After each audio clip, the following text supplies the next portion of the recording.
powered by Riverside FM. Welcome back to Soulfire Sessions. Soulfire family, welcome to another episode of Season 2. We're in Episode 3. And I'm your host, Lady Rise. Alongside of me, I have my incredible co-host, the wise Devar. Yes, I'm here. Ready. Mm-hmm. And insightful Madam Amani. Hello. Yes, back with us. And also, we have a special guest. We surprised you guys tonight. We have Tony with us. How's it going? Yes, welcome in. We're excited. So, yes, you can find our light in all the dark corners of the internet. We're on every podcast platform. So make sure you subscribe. And last week we turned up the heat with the conversation about audacity. Still dealing with that. Exactly. Still the audacity of folks. Oh my gosh. All week What long. is going on? That was Yes. so good. Mm-hmm. We had to find out, was it divine guidance or pure disrespect? A lot of it seemed like disrespect to me. Still trying to see the good side. Yeah, it was powerful. And it led us directly into our fuel for our fire tonight. Emotions. Oof. Go somewhere with that subject. Yes. Because Heavy. emotions are the language of our soul. They're the energy that colors every single one of our experiences. But let's be real.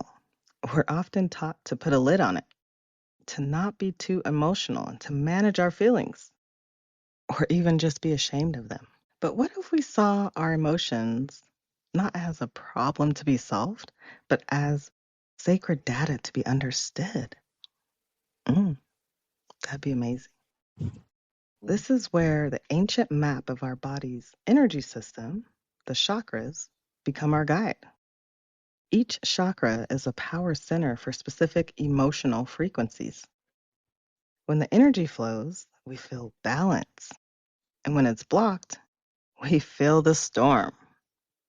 Ooh, the tightness in your stomach, the nervousness, that's your solar plexus, your core power feeling challenged. The feeling of your heart sinking or swelling, that's your heart chakra, the bridge between the earth and spirit doing its work.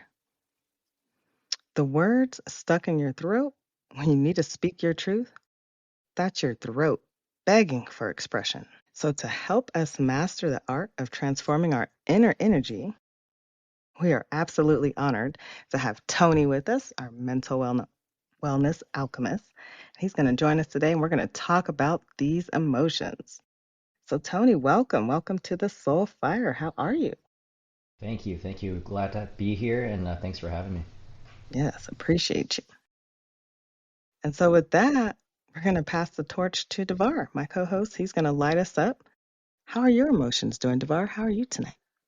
I'm coping today. It's been a day, as always. The just like last week, the audacity of some people. But yeah, we're gonna talk about emotions. I want to talk about emotional stability, emotional intelligence, and what I want is emotional maturity. Yeah, kind of spread that out however you feel about it. That's just from my perspective. Everybody come in to the emotions from their own perspective. So that's just where I'm coming from my perspective. Uh, yeah, Tony, welcome to the show, man. I hear you're a busy man. I heard that you're covering a hip hop show. Yeah, I was behind the scenes part of a big hip hop show over the weekend, just working on social media and that kind of stuff. But yeah, it was a crazy, fun, amazing experience full of amazing people, and just celebrating the culture and the music was something special for sure. Pretty big. That That's I'm sure is, you amazing. got some good emotions about that. yes. Oh, yeah, I tell you what, like being growing up in the '80s, right? All of my heroes growing up, music I listened to, I got to see in one room. That was like the Grammys of my life. Just walking by Mm, and seeing people and performances, and yeah, that was a blessing for sure. that's pretty awesome. That is Heck amazing. yeah. Mm. Yes. I would love Definitely. that. Yeah. And Really Madam good Amani, stuff. what about you? How you feeling? You've been out on the road. How are your emotions? I'm experiencing all kinds of emotions, cousin. Oh gosh, Happy, anxiety, frustration, gratitude, guilt kind of because, sad. I'm away from the kids. So, yeah, just a whole mix of Hmm. emotions. And that's the thing. There's a difference. We have a difference between emotions and feelings, and sometimes people get those mixed up. Mm. Roz, we're not leaving you out. How about your emotions? Oh, all over the place. Running around corners like a fucking psychotic mole rat.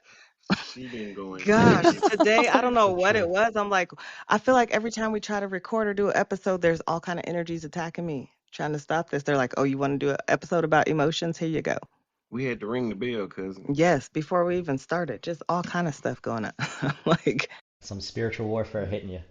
exactly, Right. all over the Yeah. Yeah, place, and it's a constant battle. I constantly got to pay Mm-hmm. attention, especially when you're doing great things. I feel like that's when it hits you the exactly. most. Hmm. Mm-hmm. 100%. 100%. Yeah. Trying to hold me down. So for me, I feel like I'm an emotionally stable person, and I think that's like the difference between suppressing emotions and mastering them.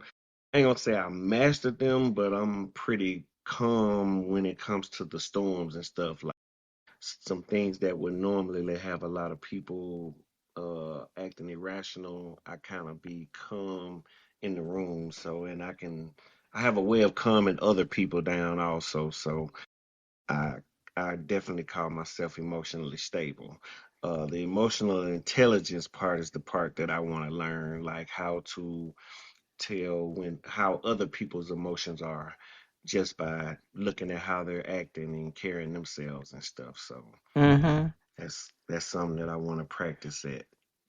Those are the different type of emotions, the raw emotions, physical from your Mhm. body, and then the outer where Hmm. you can tell from somebody else their emotions, the emotional intelligence. Yep. Definitely. Devar, you've got that voice that's calming too. So like you can tell by the bass Mm-hmm. of your voice, and yeah, I like to talk They to you when keep I'm going through the crazies, right? they keep telling me That is that, so man. funny you said that. Yes, we tell Yeah. him that all the time. Yeah, it's a nice calming voice, and like you were saying, that body feel, right? Like when I'm used to being anxious and just from my upbringing, but those emotions come out through my body first, and I feel it, Mm-hmm. and that triggers my brain, and my brain just reacts to it like survival mode. And so I'm one of Mm-hmm. those people you're talking about, Devar. I'm one of those crazy, sometimes off the wall, Hmm. just whatever. And Mm-hmm. as I Yeah. got older, I'm like, okay, I'm starting to understand the emotions and the cycles, right? Like the triggers. Yes. And Right. I'm trying to be Yes. like Devar now and just calm my voice down and Right. Mm-hmm. And be take the smooth storms. with it. Yeah, man. Yeah.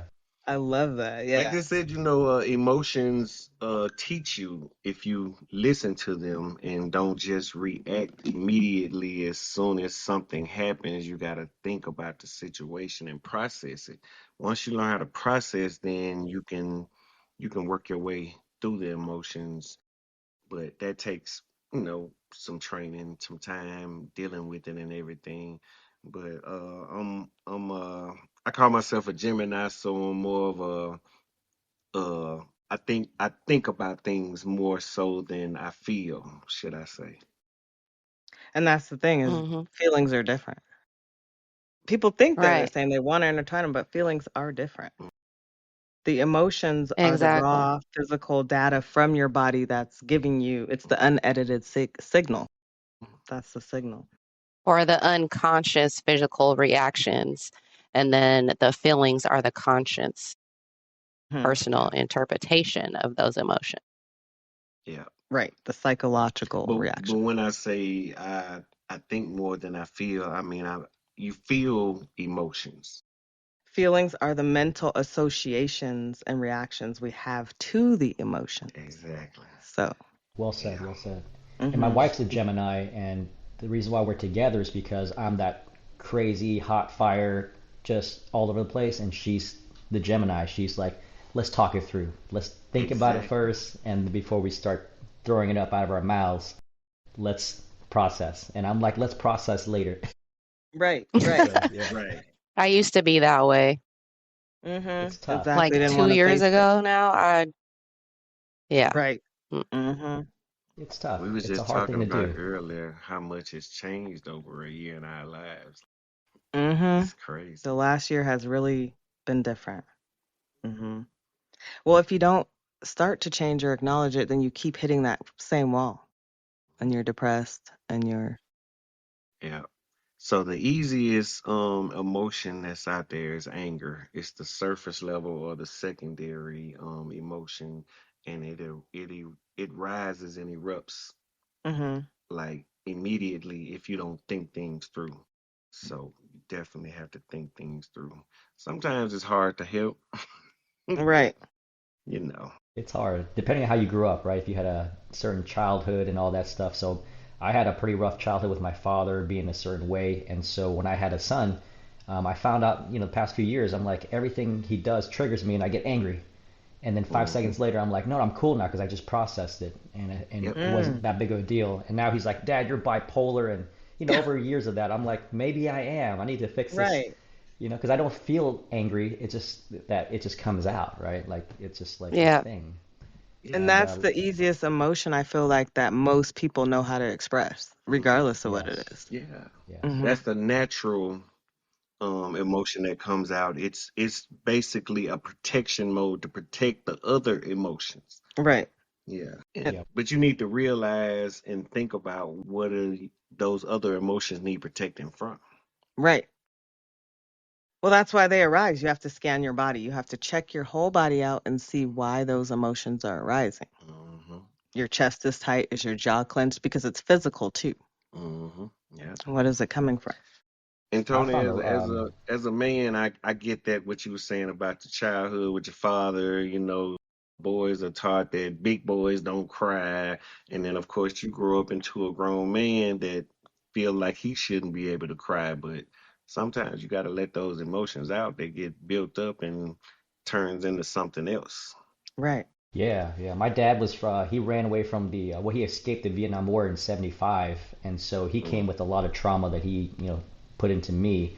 And for like the past 2 years, I had hit my all the goals I wanted. I hit them 2 years ago, and I spent the last 2 years pretty much just in this deep depression because I didn't know how to process even achieving my goals.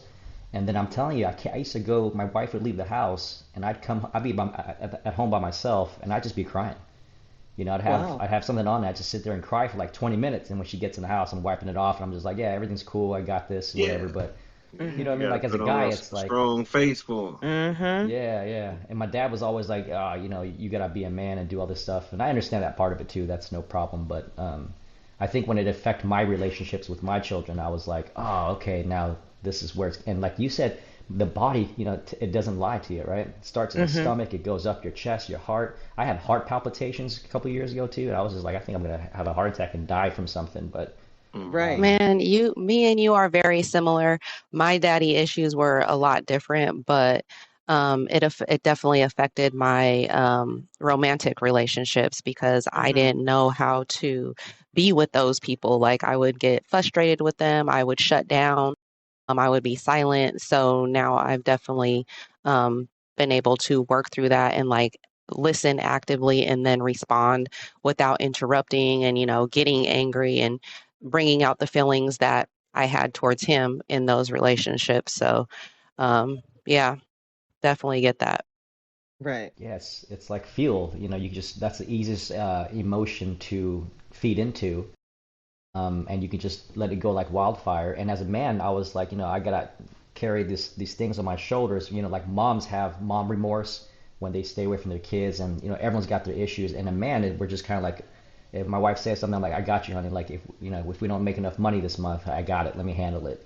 And I just internalize it, and then all that pressure started to build up, and then all of a sudden it's like, those 2 years straight of just crying every single day, on my own time, and then Hmm. finally coming out of that and seeing the light was like, oh, here's the signals, right? Here's the triggers. Here's how it Mm-hmm. kind of runs up the body, and then it comes out my mouth, and Right, Exactly. right. That's yeah, part of that yeah, expression. We have to be able to express it. So if you're not getting it out, expressing it, whether it's crying or your throat chakra expressing it, speaking it, then Hmm. that's why it's building up and everything's starting to then you eventually gonna bust or overflow. Yeah, you got to get it Hmm. out. Because I know I hear that a lot from Devar, being a man, like trying to take care of everything. That's what you guys do. That's like you were saying, honey, I got it. That has got to be a big weight for a man to, because when you know you don't, or when things are tight, you turn around and it's still a lot of pressure. Because Yeah. automatically we're looked at as the figure in the family that's supposed to take care of things. You know, even back in the day, you know, the man was the breadwinner, the woman stayed at home, took care of the household. And even now, with the woman still out working and helping and everything, it's still a lot of pressure on your shoulder because you have to make sure that everything is taken care of. And you want to be physically there. You have to balance it where you want to be physically there for your family, your kids as well, because then Hmm. the kids don't really understand that. They just see that you're not Hmm. there. Hmm. That's exactly right. And when I grew up, my parents working like 20-hour days, right? They left us at home. We were just running around the streets, just doing whatever. And now I have the opportunity to be with my kids at every waking moment. And if I'm not, I feel remorse. I feel like depressed because I feel remorseful for not being around or Hmm. being there Hmm. for my wife. And so like Yeah. you got to take care of your marriage. You got to take care of being a good father. Then you got to provide. So my wife at home is like our emotional foundation, right? She kind of pulls it all together, and I'm kind of like the worker bee. I'll just go out there and do things, but finding that there's no balance really. I know people say there's a work-life balance, but either you got to choose one and go all in, or do the other. It's hard to be spread thin. And as a mom, like as a lady, Absolutely. you guys do everything, right? You got to Hmm. balance Hmm. all these hats. And for the guys, we just don't know any better. We just don't talk about it. We're just like, oh, okay, honey, I'll take care of it. And then we go out Hmm. there and Right. do whatever it takes, Right. so, Just tell me what you And need. that's where I'm kind of struggling because as a single mom, I've always been there for my kids. Okay, I go to work, come home, and then I'm there for my kids. But now being in this industry, because I'm a truck driver now, I can't be at home like I was. So I am really, really struggling with that right now. Hmm. Right. But then being able to provide, like, okay, I have a stable career where we can provide, and it's just It's so much. it's hard to even explain that Hmm. to your kids why you gone like that because they say they understand, but they don't understand the extent of how long you may be gone. Especially my youngest. Hmm. Yeah, my dad was a truck driver and he would be gone for 6 months and he would Ooh. come back for 2 months and then he would leave back out for 6 more months. So it was like, he tell me I'm gonna be on the road and I'm like, okay, he'll be back next week. No, Mm-mm. not the case. Yeah, yeah. so My perspective is a little bit different, right? So like hearing that you're on the road all the time and outside away from your kids, like I made it my point in my life, my goal to make sure I'm around my kids a lot and be that figure because I didn't have it almost to the point of it's backfiring, right? So the kids don't have the grit. They're just super, they live a life that's better than mine growing up, and now it's just like, mhm, oh, now I wish we had a little bit of both. Actually, I should neglect you a little bit more, so you can have Hmm. that grit growing up. Because even though the trauma happened to me or whoever to you guys, it gave you that grit. It gave you that way of coping with stress and that adversity, rather than these kids now where they're just like, where's my new iPad and all this stuff, and you're just right. like, eh, Yeah, this setting you is up a for different failure. generation now. They really are. It's like they don't know Yeah, how it to go is. without. They Oh don't my have gosh, their, everything. Right. Yeah. they just pout over everything. Yeah, my daughter told me, said you can't possibly make it without a cell phone. How can you do that? Like, are you kidding me? There was no such thing as a cell phone when we were your age. Yes, I remember the pagers trying to send each other's messages.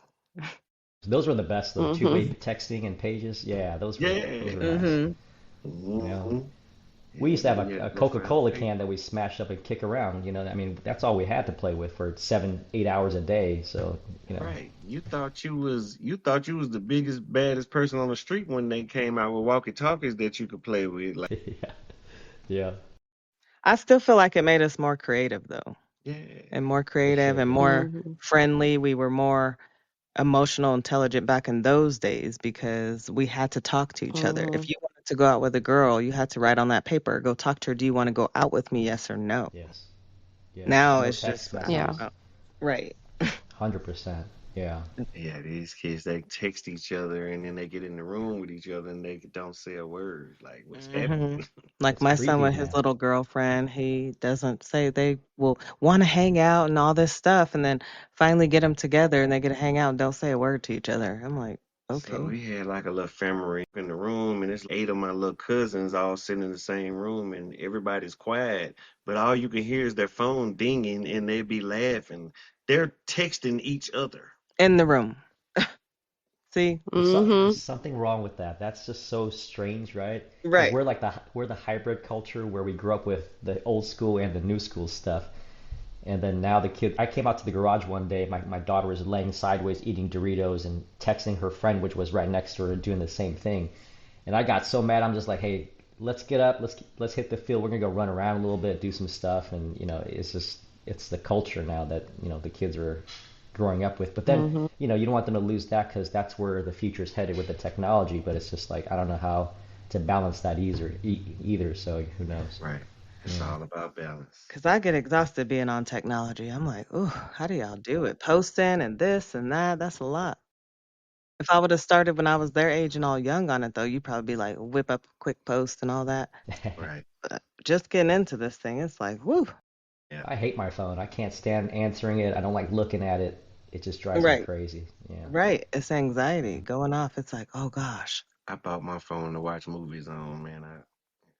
I didn't expect to get many calls at all. Right. I Like, let started me putting get my the biggest. notifications on vibrate because I Yeah. noticed that every time it went off, I got anxious. Mm-hmm. Someone's trying to find me, and when I put it on silent, I'm like, all right, there's power taken back there. Right. I Hmm. took my Yes. power back. Yes. Just Yeah. changing that tone. That's how I was feeling with my ex, man. The phone would ring, and I would feel like my stomach cramping up, like I thought I was getting ready to catch an ulcer every time the phone would ring because I would feel like it was her calling, and I just did not want to talk. Hmm. There's problems on the other end of that phone sometimes, right? Yeah. Exactly. Yeah. Well, that's the thing is emotions are split into good and bad. It's just split. There's no we kind of and I feel like we mainly feel the bad. And so Mm-hmm. with other people, with things around, so do you feel like judgment prevents you from healing? How do you feel judgment plays into your emotions? I mean, I think that would fall under shame, which is a big emotion itself. Care about other people's judgments myself. Right. Yeah, I Once you hear you get on to a that one. certain age, it's like, okay, I don't care what they think. Like, Mm-hmm. they're not Yeah, paying my bills. Nothing that they're thinking in their head is going to change anything in my life. So why am I so concerned with what they're thinking about me? that's that phrase of Right. growing up I heard that you don't pay my bills, and I think that resonates still to this day because if you're not involved in that type of capacity, then what does your opinion matter? That's why I have no friends left. I start off having a bunch of friends, and I was like, one day I'm just Yeah. like, I don't care about you or thinking about me or what you talk about Hmm. because I got my own Mm-hmm. family. I worry about what my family thinks or what they're doing or if they're okay. But Right. like I Yeah. don't know if I could say that, but everyone's opinion's like a butthole. Everyone's got one, Yeah. but you don't have Oh, to show it all the asshole. time. Yes. Mm-hmm. Yeah, Definitely. yeah, Oh, this is yeah. Soulfire Sessions. We've said worse than that. Right. Oh, good, good. Okay. Yeah. I'm a strong believer in not concerning yourself with other people's like I feel like this other people's opinions of me are none of my business. I'll say it like this. I mind the business that pays me. Yes, yes. Pays me attention, pays my energy, pays my bills, all that. That's well said. Yeah. Yes. Hmm. Yeah, those things feed you, right? Rather than the things that don't Exactly. matter. Yeah. And that's what I feel we wasted time on for too long is the things that don't matter. We're sitting out here running around Absolutely. on the wrong things, and that took a lot of time. And then when you finally drop all that and realize, hey, that stuff was actually stressful. That was like a brick tied to the end of my foot. And that's the emotional Mm-hmm. maturity part of it, Hmm. Yeah. where you start knowing the difference and start knowing how to manage those emotions, the emotions that used to bother you when people judged you. Now you are at a point where you not only manage it now, you're like, I'm not even dealing with it, period. Exactly. And you feel Yeah. good, unapologetic doing it. Yeah. You master those emotions and you can identify them and sweep them away and Hmm. live your life, right? And that's it's hard, like you were saying. If you got a person like me, where I've been spending years trying to work on that part of it, the anger and the reaction, that trigger time.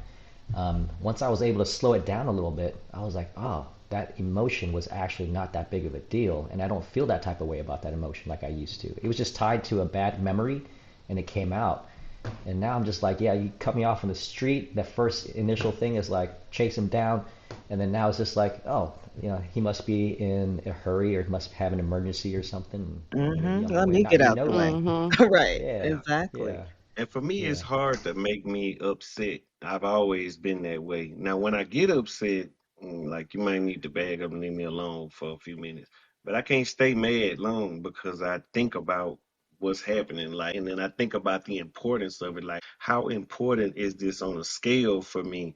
And then I really be like, you know what? That's not important. Why am I even upset about that?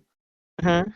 If it's something that somebody is doing to me, okay, I'm gonna remove myself. If it's something that somebody's supposed to be doing that they didn't do, okay, fine, I'll do it myself. You know.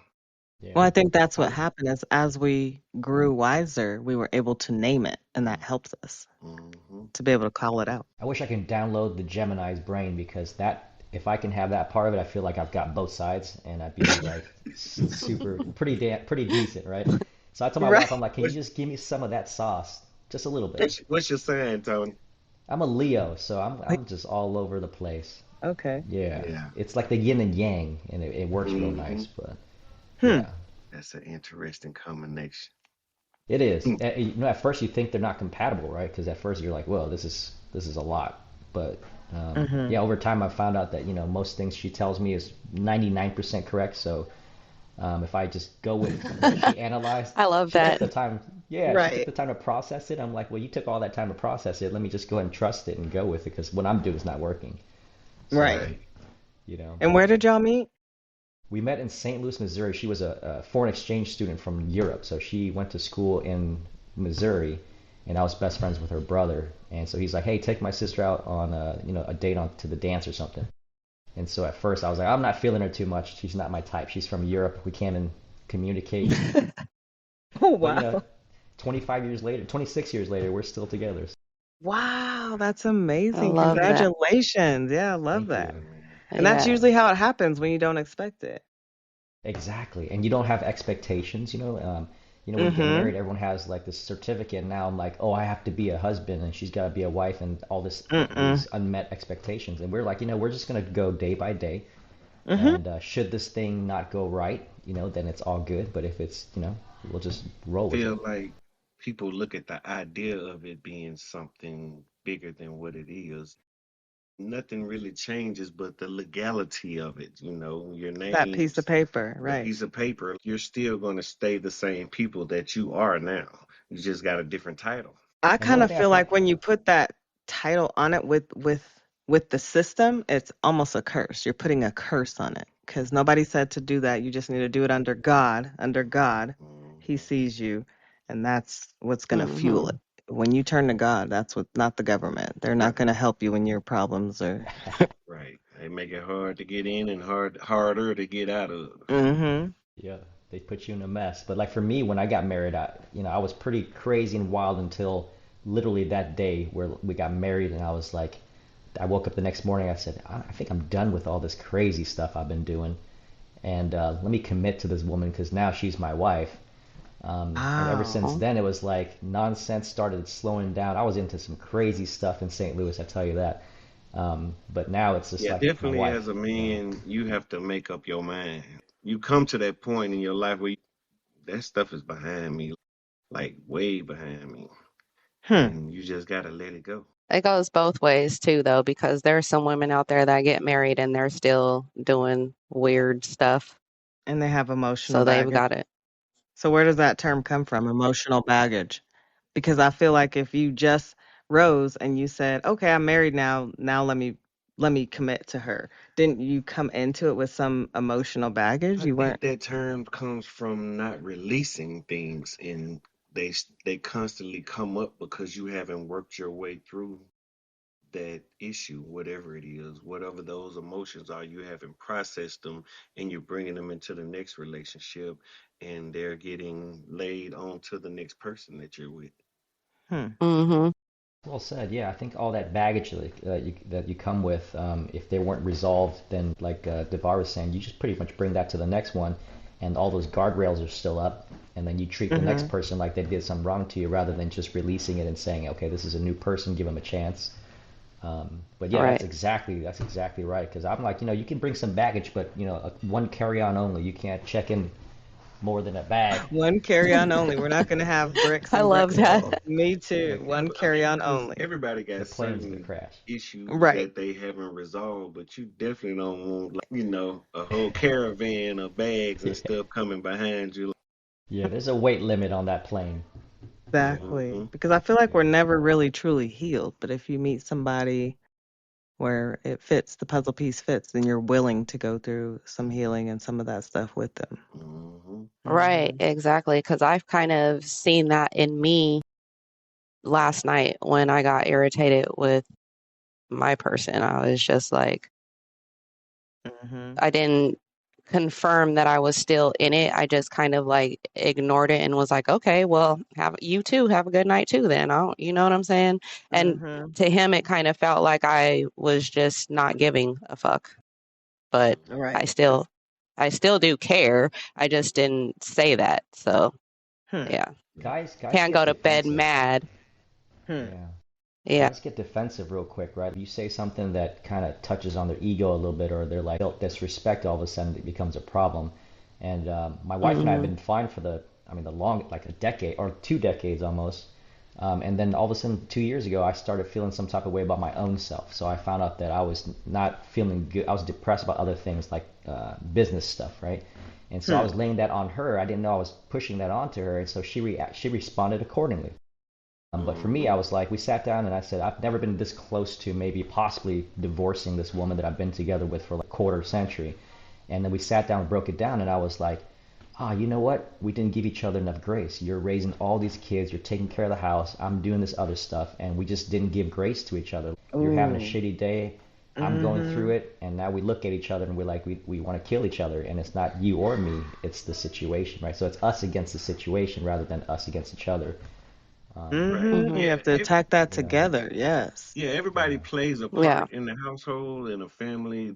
Each one of you have your own part. That's why they call them partners, Hmm. because you have your own part, and you don't really, Right. you kind of you feel like you put more weight on your side than the other person's side, but you don't really know what all they're doing, or sometimes you don't pay attention to what all they're doing.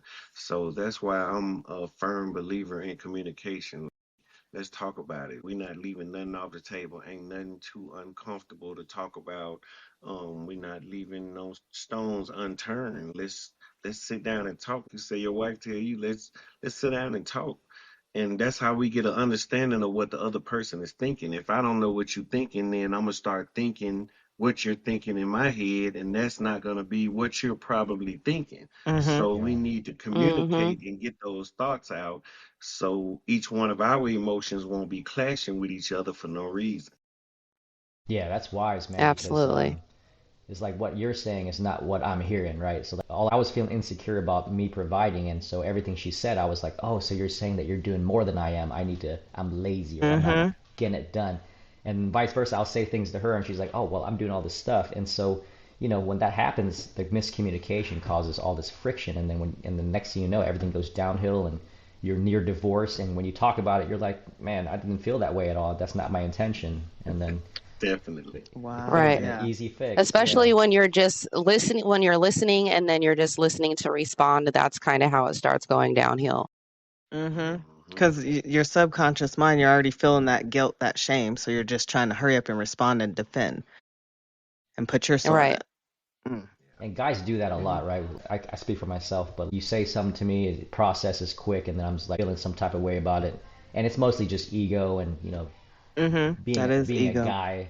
It's all ego. Hmm. Everything boils down to ego. And once you release that ego and you're just like, okay, this is a person that I've been with, I love to death. So if they're Hmm. feeling some type of way, I need to figure out what that is, right?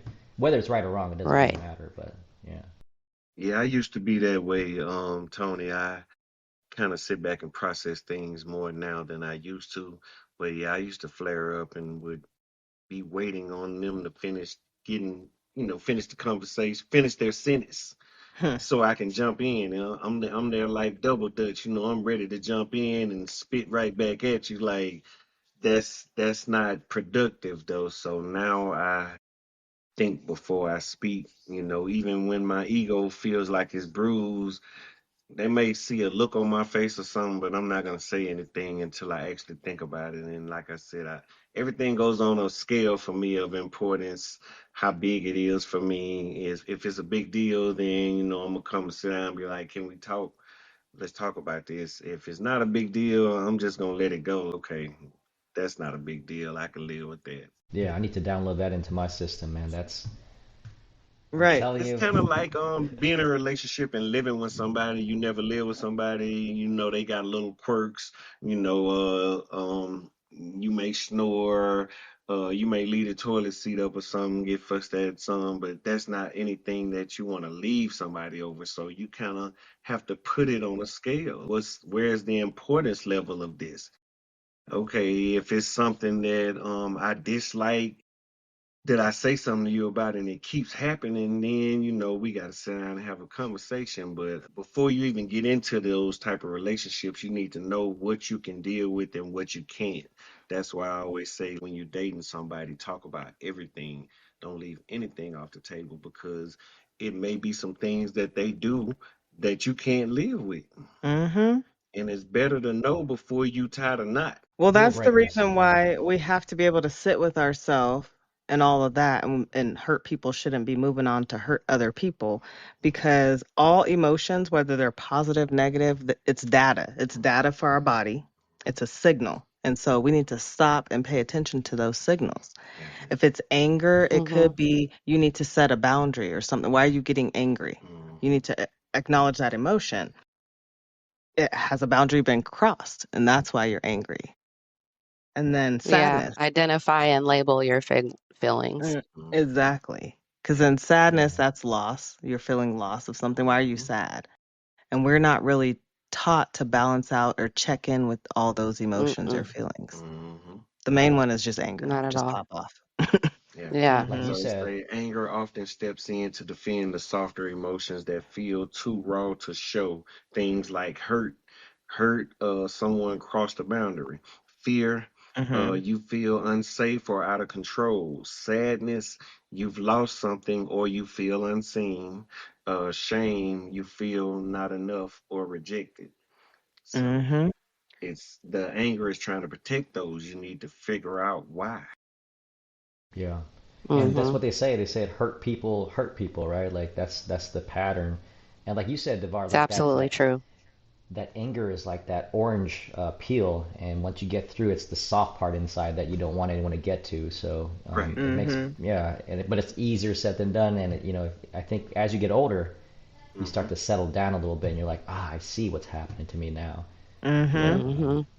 Yeah, it's And hard to do and for sure. don't get me wrong, it took some time for me too, Tony. I didn't grow up like this. I had to get my emotions in check. Hmm.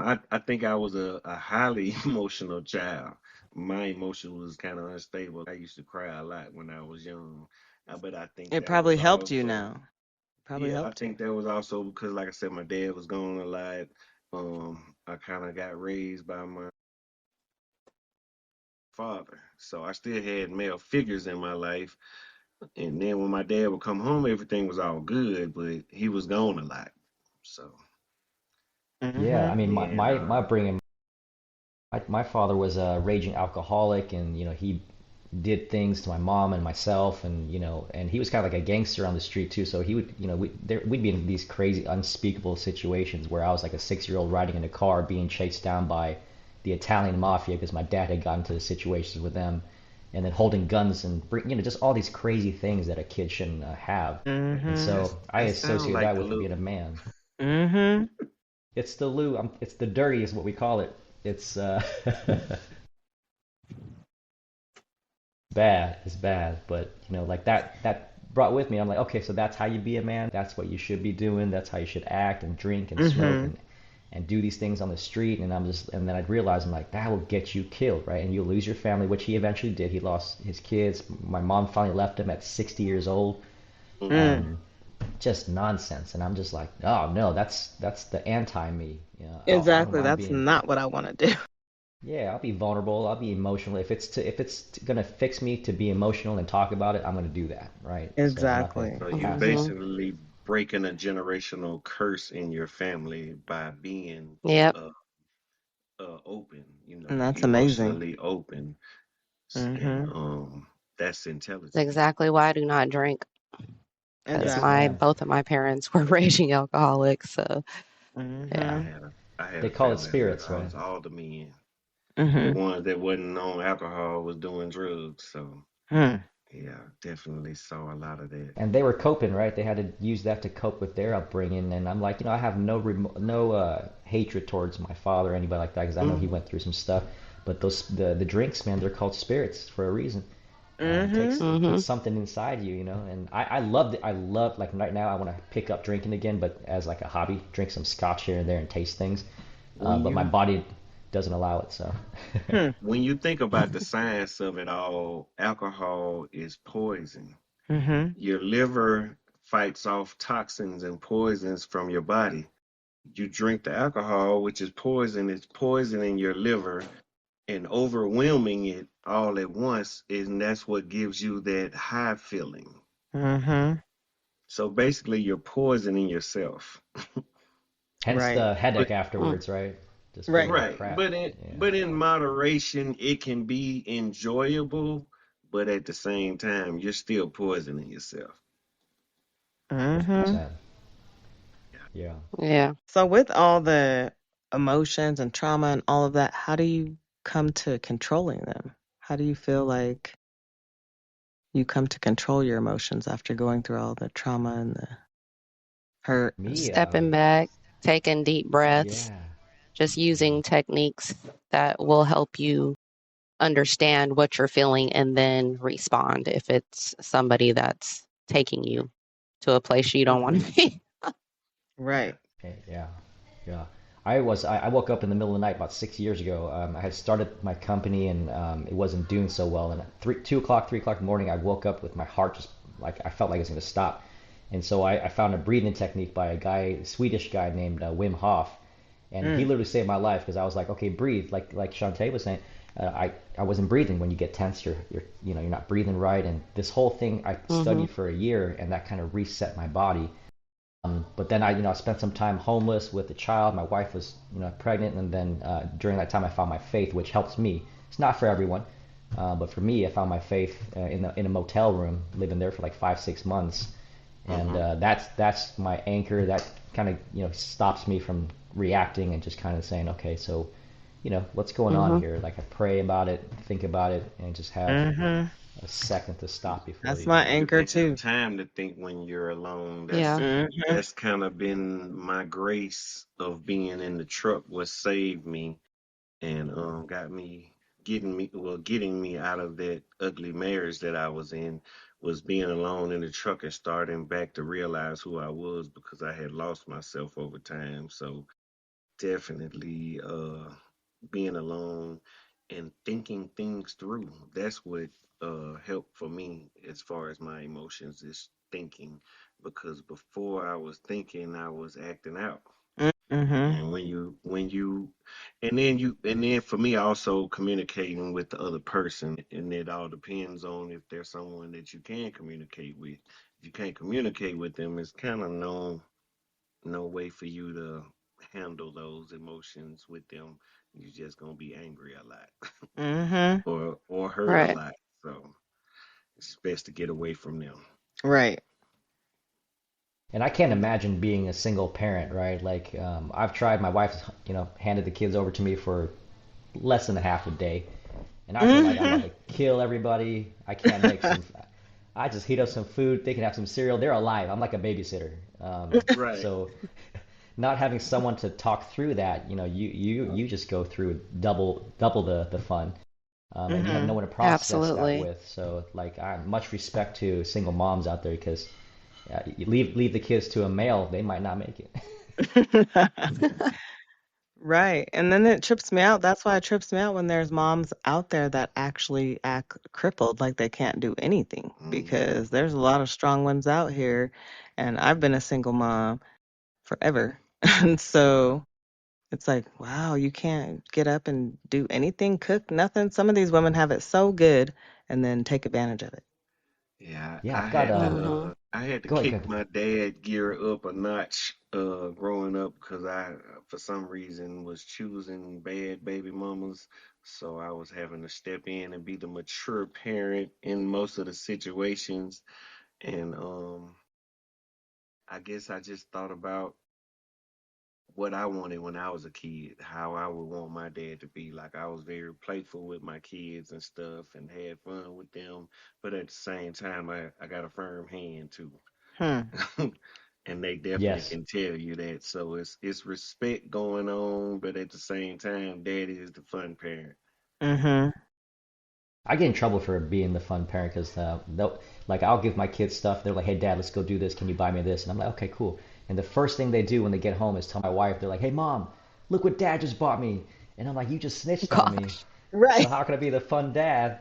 So now I'm mad at everyone. Like I'm getting yelled at, and so Right. yeah, Right. Shouldn't have did yeah. that.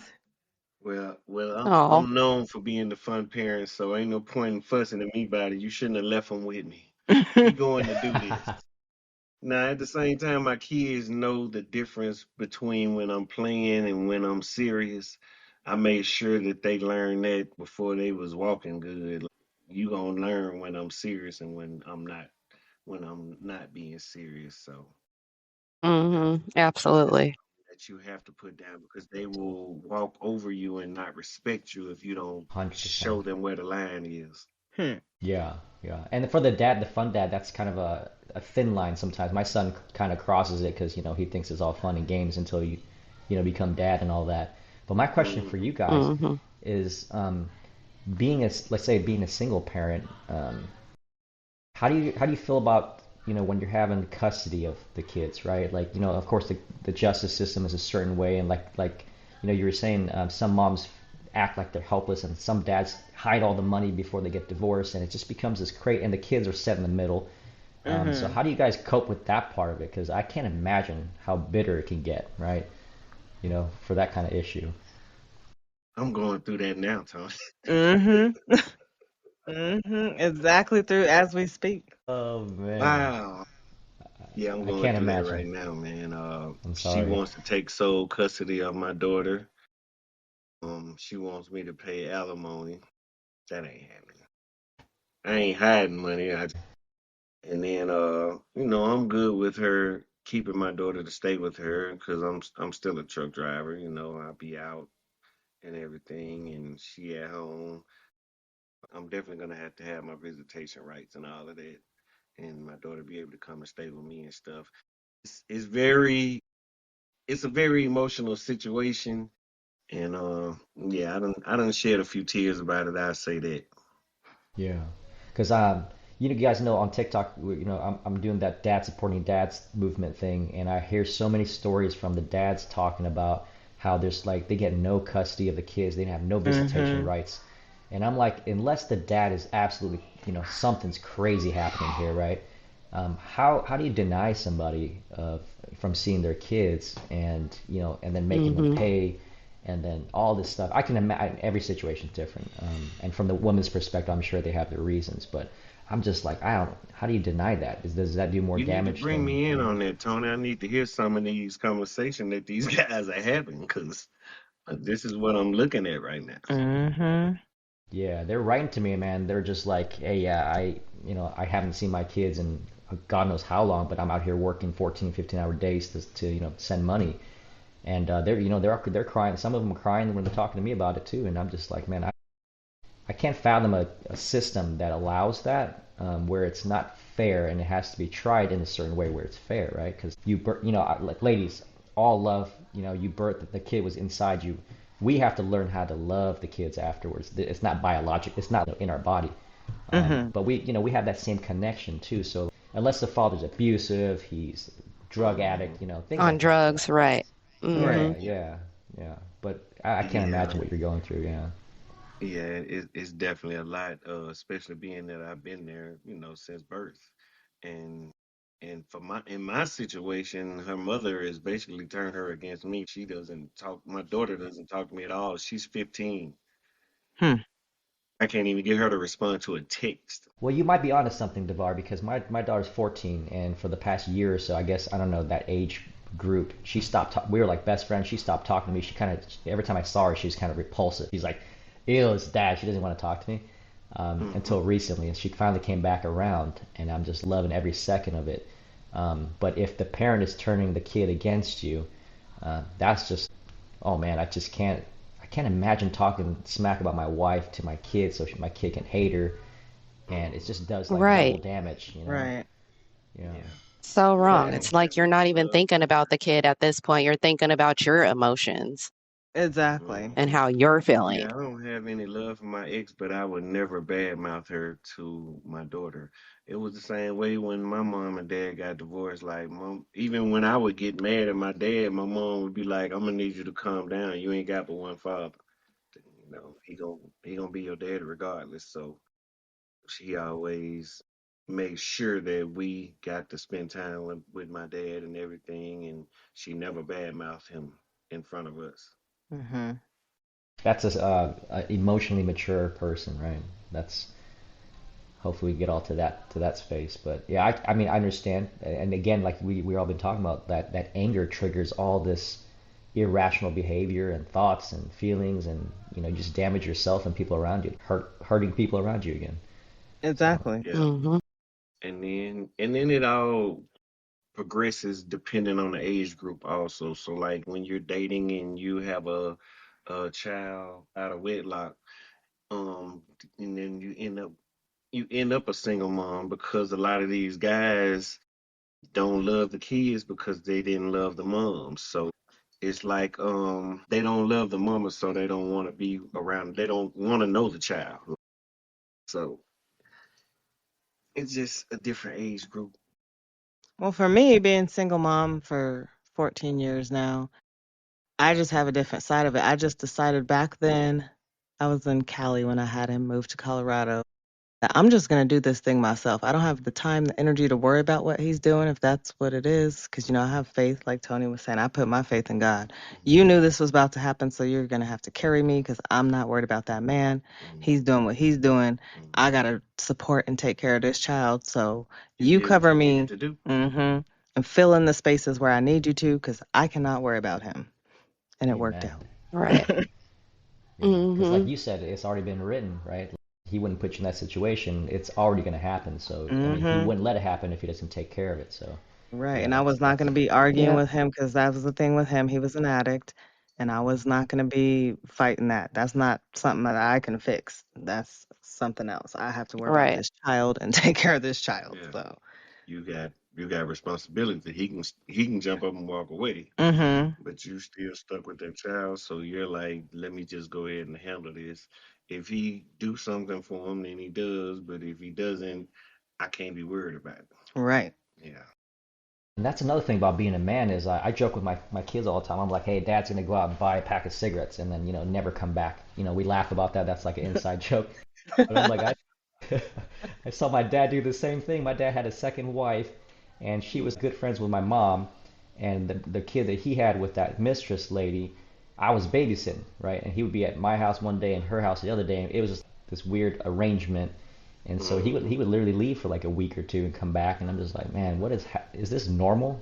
So I went down the Wow. same trajectory when I first dated my wife. I slipped a few times, and I felt like I hated my dad. So I'm like, how did I slip and I hate this man for what he did to my family and my mom? And I did the same thing. Like that's some coward stuff I was doing right there. Right. And that really set it straight, and hurting people that are innocent in your life, and just because you're rowdy and crazy. Um, Hmm. but yeah, people that give you a chance, like having that spouse that gives you a chance and has the grace. Right. But not everyone has that, and you're better off sometimes without that, with that nonsense in your life, so you can focus. So Right. yeah, Exactly. hmm yeah. Gotta know where your bread is buttered at. And like Cousin, you have such a deep connection with the spiritual and emotional realms. We have been talking, going through our journey. Is there an emotion that you've learned to befriend on your journey, or what did it teach you? What emotion taught you that I'm just going to stop and stop resisting it? Uh, Probably shame, I guess, Hmm. because obviously I used to foster that, and so yeah, I just know that I don't have to be in that realm anymore, Right. and just be happy and know that God is always surrounding me and going to be uplifting me, and anything that He, like you said, has written will be done. So Exactly. Hmm. Hmm. Definitely. That's what we have to do. The core alchemy, turning lead into gold. So, Tony, can you walk us through that process when a person feels so consumed by a heavy emotion like shame or envy? What's that first practical step they should take to begin transmuting the energy into something compassionate or awareness or a motivated action? I would say the first step that I would recommend is taking a breath, right? Take a deep breath and just Hmm. analyzing the situation. Like Devar was saying, if you can sit there and just look at the other person's point of view as well, where they're coming from, and why they're coming at you like that, that just diffuses it. And then the second thing is, in my case, is just, leaning on God and saying, okay, this is another God's child sitting in front of me and it's triggering me and all this stuff. And I leave it to God because I can't handle it myself. Right. Left to my own vices, it turns into a shit show, right? Um, Exactly. yeah. And then third is like I might have a heart attack and fall over and die. So like, I'm thinking about my health and my kids and what my kids would do if I was, so and just talking about it. Like that's the biggest thing is just talk. I'm putting together a little men's group on TikTok from a bunch of dudes that came together and they were just like, "Hey, I've got the same problem, man." So I'm like, "Why don't we Hmm. just talk once a month and just safe Get it place?" out. Hmm. Yeah, like what you guys do here, just talking about stuff, and that releases everything right there. So It really does. Expression, yes, it's amazing. Like you said, it sounded like that scale for you. You was thinking about you could have a heart attack and die. Like, how important is this that I'm stressing about? I couldn't go through what you're going through because that's my pain point, Devar. So, having that situation that you're going through is something that I mean, obviously God would bear it for me, but I don't know if physically I could handle that with my heart. But single moms, I don't know how you guys handle that. Like when I talk to you guys, I'm like, my life is cush, right? Everything's Hmm. perfect, and I got Right. someone to, Hmm. I've got a 50-50 partner that will handle other things for me, and I'm just like, I don't know what I would do. I'd be so lost. But I see the strength that you three have, and I want to pull from that too. That energy is fantastic. Like, Hmm. those are the type of people you want to talk to and be a part of. And like Right. I'm in Orange County, everyone's like a robot out here. It's like Mm. Stepford Hmm. Wives. They drive the Hmm. same car, they look the same, they talk the same, super sterile and Ooh-wee. boring. I'm like, you need some, Mm-mm. some stuff in your life. Right. Yeah, I commend you, single moms too, and you have a lot on your plates, and dealing with the kids and everything that they need and everything that they want to do, and then trying to figure out where ends will meet sometimes, and then also trying to figure out how to find yourself a husband or make yourself a wife so that your husband can find you. It's a Right. lot. That's what cousin and I would talk about when we first started our healing journey. We would go through that, like how, if we've been through this with, because my dad's not here, her dad the way he was, and then the men that we were with, how are we supposed to know what healthy, great love looks like if we've never had it? So all we did was beg God to let us know, slap me in the face, let me know what it looks like, let me not miss it, because all I've seen is the bad. I don't know. I don't know what it would look. It seems like a fairy tale when other guys would tell me, I want to get this done for my wife. Oh, I'm going to pay for this or do all this. That seemed crazy to me. Like, are you joking? Are we unpunked? Like, you really want to do? There's men out here like that? For yeah, real. We're doing that? Oh, okay. It's funny, but it's sad all at the same time. Mm-hmm. Like I said, you all have a lot on your plate, and I respect and honor you for that, honestly. Mm-hmm. Yeah, Cause well said. And unfortunately for men, they have this out. I mean, sad to say, but they could still have an out, right? They can go out for that milk or cigarettes and not come back. And the mom is like, the kids will die without the mom, like, so, it's I don't know, it and goes then both it's ways some for sure. single dads out there also, like my friend Milton. He chose the wrong baby mama, and he ended up with his son and one of her kids that's not even his because he raised them. So they look at him as dad, and he just a good father. He take care of everything. He work. The kids teenagers now, so he can leave them at home on their own. But sometimes it takes a village. Yeah, and It great really for him, man. does. Yeah, been hearing a lot of stories about men stepping up and taking care of other people's. I mean, it's not really taking care of other people's kids. You're in a relationship with a lady that has kids. That's yours now, right? Like that's what Yeah, you gotta take. absolutely. You gotta love those Exactly. kids. It's a Yeah, package deal. Exactly. 100%, treat them 100%. like like they're my own. You know what I'm saying? Yeah, I'm gonna teach Hmm. them from what I learned and what I know, but I respect them. You know what I'm saying? I'm not trying to replace that dad. I'm just adding to the situation. Mm-hmm. Hmm. that's what my So wife yeah. told me. She's like, if you ever leave me, you better leave me early while I'm still looking good, because like in 15 years you Right. leave me and we leave each other, and it's like I'm old. I can't get another man. I was like, you're a woman. You'll get it. You can find anybody you want. You ladies have the power to really pick and choose whatever you Mm-hmm. want to have. So it's just a matter of clearing that filter and finding that guy that's taking care of things. But you guys can do it. You can do it all. Like I've seen my Mm-hmm. wife, and I'm just like, man, you're still bad too. You can still do things you want to do. And me, I'm losing Right. my hair. I'm about to shave it all off too pretty soon. I'm like, I'm going downhill as a man. So, Oh. Hey man, hey, you 44 and still got it, man. I was 17 and it was gone. Mm-hmm. Yeah, that's crazy, man. That is. Yeah. Yeah, yeah, I'm definitely missing that hair. For a long Man, time I'm now. Long I'm time. sad about that too. That's 48. another emotion I gotta deal with. Right. Yeah. Yeah, man, I ain't like LeBron, man. I can't join the hair club for me, and I just let it go, man. Just go on and get the razor out and shave that thing clean. So just keep it Yeah. pushing. Yeah, that's it, man. But Right. hmm That was one yeah. of the emotions I went on and dealt with early on. Right. Let me go ahead and get this one out the way. Check. Yeah. Yeah, so we've touched on many emotions. Emotions are all over the place. Emotions stem from trauma. Emotions stem from many things. But we do have to reframe the goal. Instead of how I stop being emotional, we have to ask, how do I become the one who holds my emotions instead of my emotions holding me? hmm Fuck that. So the goal isn't to shut off your emotions. That's impossible. It's your emotions are the core part of your intelligence and humanity. The goal is to manage them so they don't manage you. So we can use practical steps to do so. How do you manage your emotion? I could put it in three easy steps. Ready? Stop, drop, and roll. Oh, Oh, Works for everything, really. yes. I Stop, love that. hit the pause button. That's what cousin was saying. Pause, stop, just stop a minute. Acknowledge it. When you feel that wave of emotion rising, that tightness in your chest, the anxiety, the heaviness, your first job is to create that silver space for yourself. So just physically stop. If you're walking, stand still. If you're talking, shut the fuck up. check yourself. Mm. Definitely.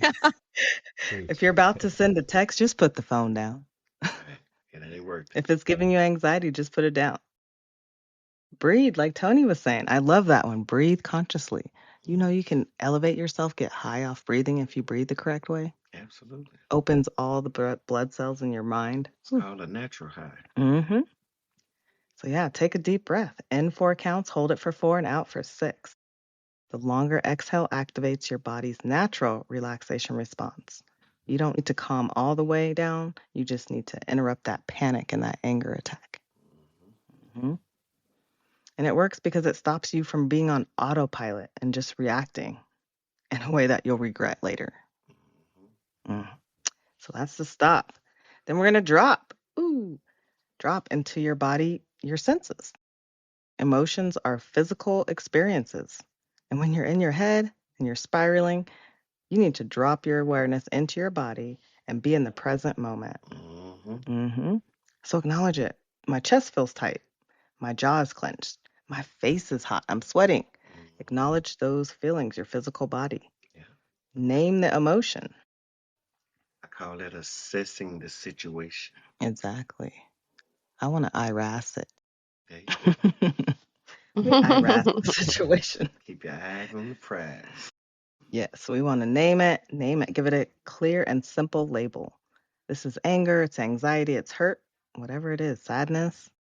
Saying the name out loud or in your head helps tame the power of it.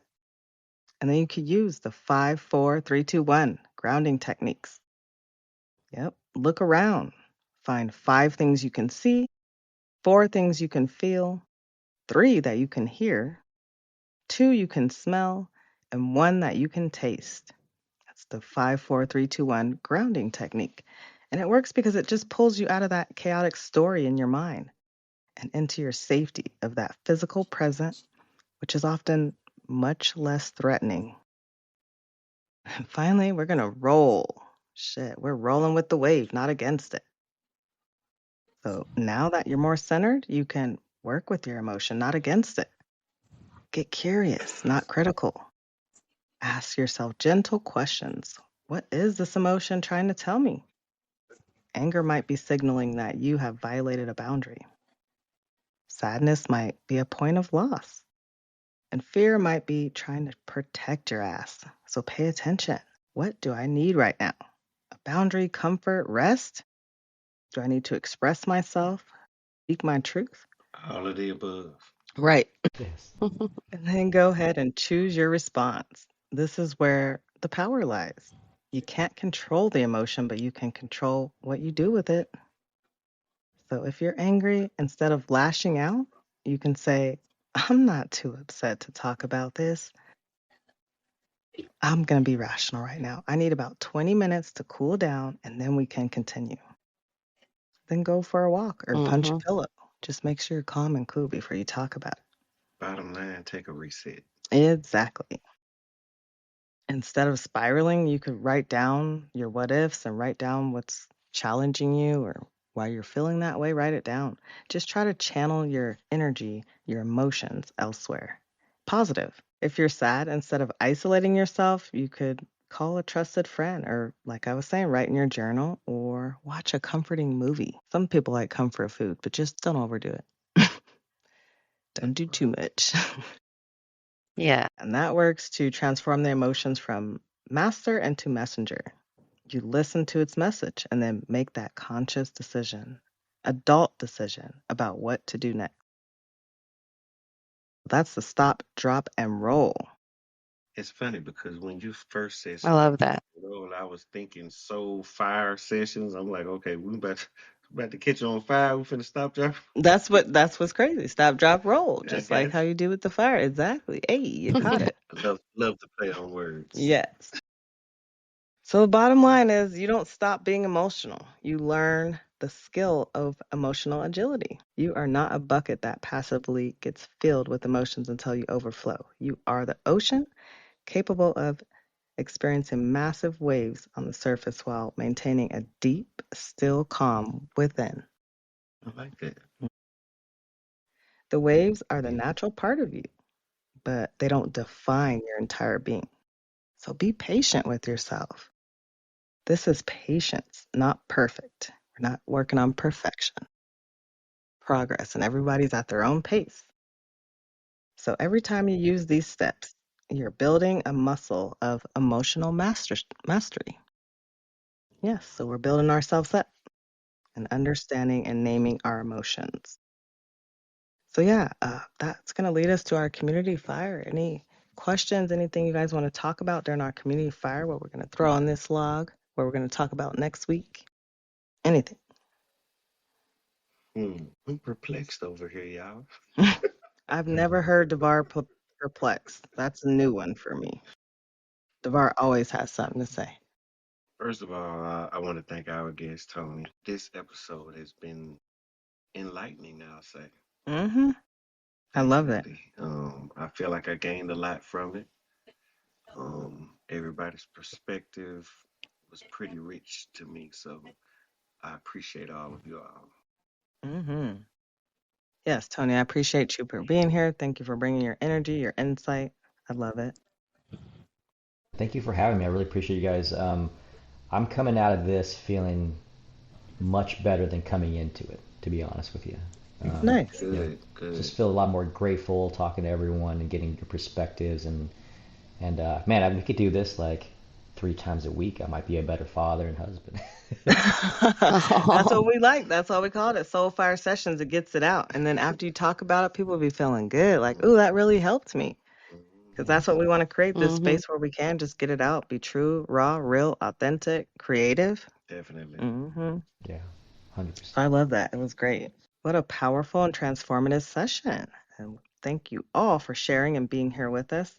Tony, thank you so much for sharing your wisdom and helping us see the other Yes. side of it. If I'm married, we're all single over here. So get that married side. Mhm. Thank you for having me. And yeah, I've learned how lucky I am, you know, Mm-hmm. to be, I guess, be married and all that stuff. And yeah, you And guys to have so have that much partner. grit. Yes. Yeah. Like I can't complain. I tell you, I'm blessed. Then after hearing how strong you guys are, I'm like, I'm not so strong. Right. You're like, wow. Yeah. So that's why we like to do that, create a community so we can all put our Yeah. pieces to the puzzle in because we are all stronger together. Yeah, we all need help, man. Mm-hmm. Stronger we stand together, Yes. we definitely need each other. That's why I say it takes a village. Right. So it's definitely a profound conversation. Love it. So our mission this week is going to be our emotional alchemist. All next week, we're going to activate the alchemy and take one small intentional action to ground yourself and to feel clear, free, and safe in your emotions. Hmm. Speak your hard truth from your throat, from your abdomen if you need to.